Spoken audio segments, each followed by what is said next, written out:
Hi! Today I will perform Les Cloches by Claude Debussy.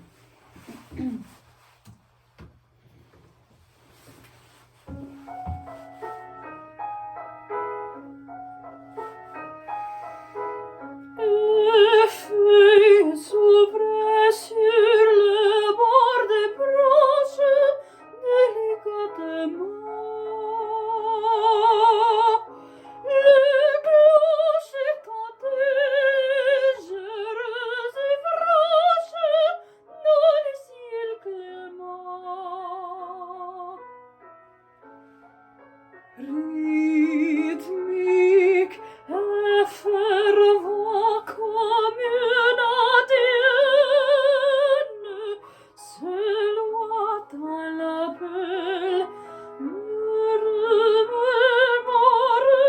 la blancheur chrétienne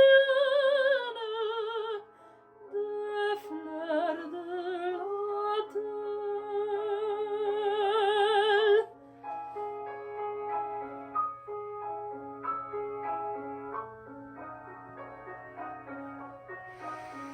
Ce cloche parlait d'heureuses années,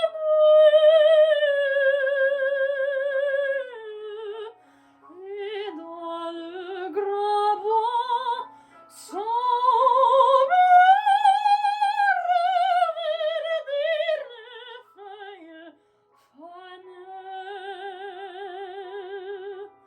des jours d'autrefois.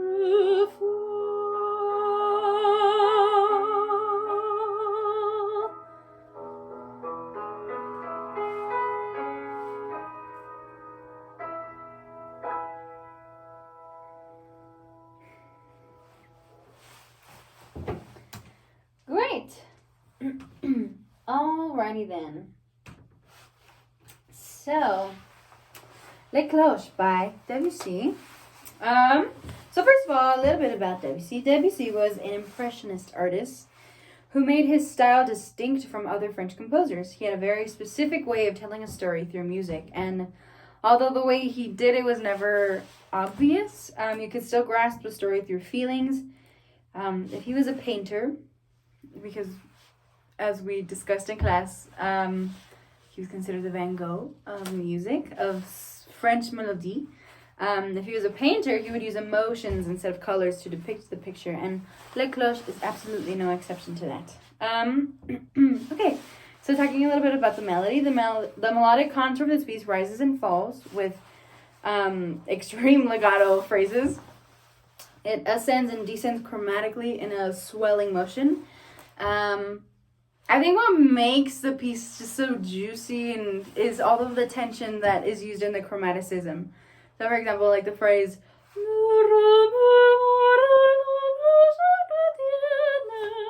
I think that phrase is just so beautiful because of all of the little tiny little steps, and then finally up to the high note, you know. The range is from a D4 to a G5, which is, I think, good for a soprano or a tenor in a lower key. And the vocal articulation is lyric melody. I think the melody is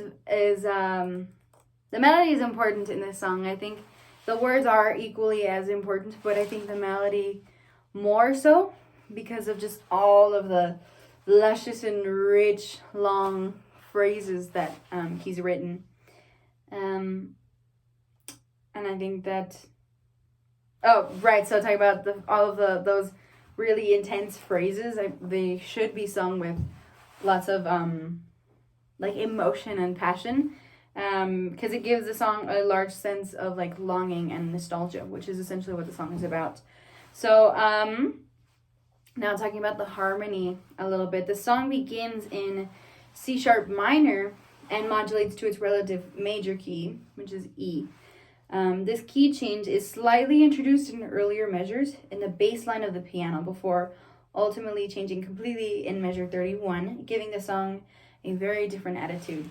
I think Debussy's modulations are just so so smooth. It's like you don't even notice that you're in a new key. It just feels different. And I think that speaks to him as an impressionist artist, the fact that he can use different techniques so subtly that you don't even know that he's like changing the emotion of the song, changing the feeling, and moving on to like a new theme in the song, you know? So at this point, you know, once he modulates to measure 31, giving it a very different attitude, at this point the climax changes the feeling of the song. The whole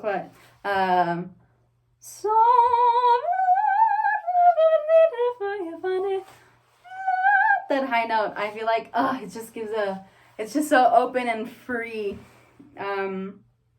because you know, before the beginning it feels very somber and like closed off, and at the climax it feels like eyes opening and appreciating the beauty of the past rather than feeling sorrowful about it, which is what the song is about. The whole song is about reminiscing, and the beginning feels a little bit sad, you know, thinking about the good old days per se, but I think the climax of the song is ultimately just like appreciating, you know, the past. So the piano has dotted half notes, talking about the rhythm now. The piano has dotted half notes and eighth note rests every so often, but mostly the vocal line sings legato over the piano's syncopated notes. So while the piano is on an upbeat per se, the voice is just floating freely on top of it. So I think the main focus of what I want to talk about today is the accompaniment, because the accompaniment is really where you can see Debussy's impressionist style come through. Because while there's no obvious elements of text painting, the subtlety in Debussy's accompaniment line is where it can be found. So, I feel like he does use a little bit of text painting here, because throughout the song, arpeggios are written and rewritten in different shapes to mimic that of church bells. Le cloche is bells. So he does these little arpeggios in the piano line to mimic the ringing of these bells. Specifically during the piano interlude in measures 20 to 30, Debussy writes arpeggios ascending and descending. So he writes, the first pattern is pretty simple. It's ascending and then descending, as a regular arpeggio would be. Then the arpeggios repeat twice, but this time only descending. So he goes up, down, down, mimicking that of a church bell ringing and the echo afterwards, which I think it's insane the way that Debussy depicts it, because I mean a good composer would think to make the accompaniment sound like bells, like real bells, but a great composer notates the reality of those real life sounds, not just notes on a page. He characterizes the theme of what the song is, you know. Debussy not only depicts sound and image with notes, but by allowing the notes to have life. That's what I mean. Like he characterizes these, he gives these themes identities and real feeling and sound to them. He brings the church bells to life and allows them to fill the space around the vocal line.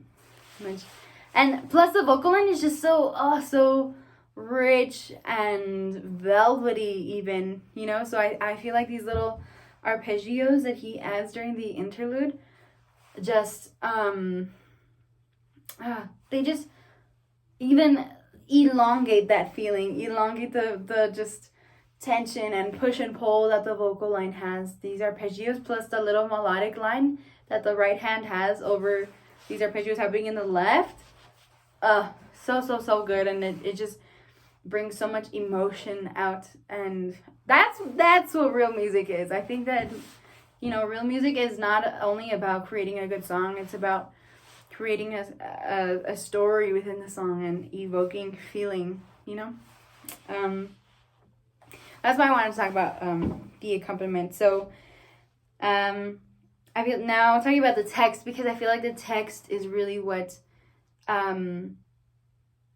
what you're able to use to identify all of the different themes that I've been talking about. So the accompaniment, the vocal articulation, the rhythm. I feel like a lot of it has to do with the text. So the text, the poet of Les Cloches is Paul Charles Joseph Berger. He also wrote the poem to, correct me if I am mispronouncing this, La Mer Evaporée, not sure. But so anyways, Paul Berger was the poet to Les Cloches and La Mer Evaporée, making the two of them the Deux romances of Debussy. Les Cloches speaks of church bells, reminding the narrator of beautiful days gone by. That's a quick overview, basically, of what this song is about. So, Berger wrote the poem to Les Cloches and La Mer Evaporée, and they are both part of a song set that Debussy has. And so yeah, Les Cloches is about reminiscing on beautiful days gone by, and I kind of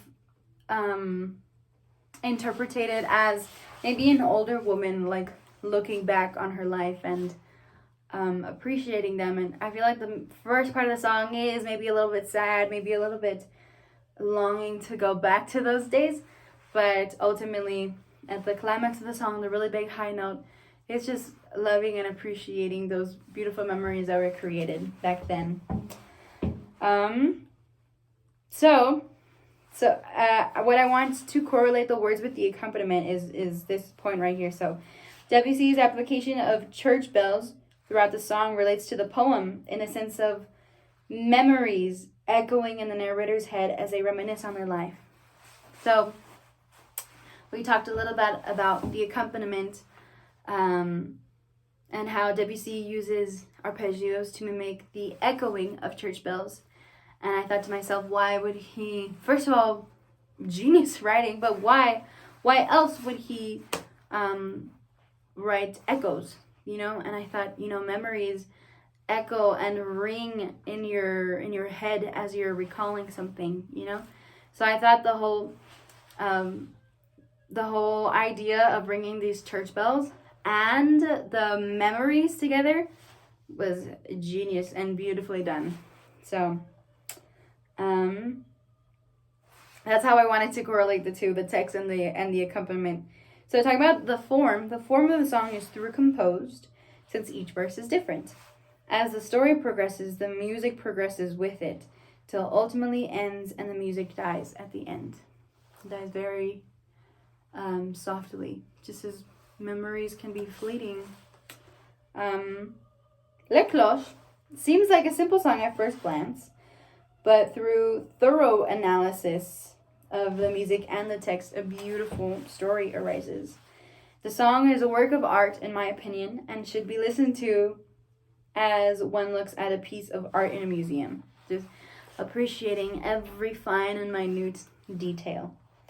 I believe that all interpreters of French melody should look to Debussy to learn how to make music soar off of the page, which I think is very, very true. I honestly I always loved some of Debussy's songs. I always knew that he was one of the great French composers, but I never really took into account all of the actual genius that his songs contained, you know?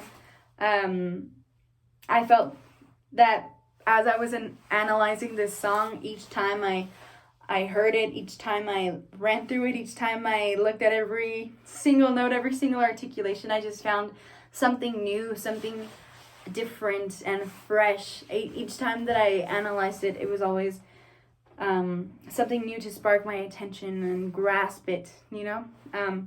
So I believe that Debussy is one of the greats, if not maybe the greatest composer of French melody. Do not quote me on that, but I think he's very, very good. And I had a lot of fun performing this song. And I will definitely perform more Debussy in the future. So, thank you. That was my performance and my presentation, and I hope you enjoyed. Thank you very much.